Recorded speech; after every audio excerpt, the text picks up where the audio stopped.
Assalamualaikum warahmatullahi wabarakatuh, dan selamat sejahtera.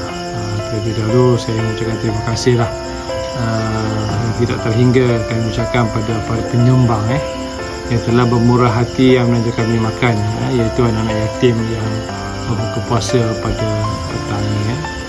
Semoga Allah pemudahkanlah setiap urusan kalian yang penyumbang di dunia dan di akhirat, dan didapatkan rezeki yang terbaik, dipanjangkan umur dalam keberkatan serta diberi kesihatan yang baik dan kesembuhan daripada segala penyakit.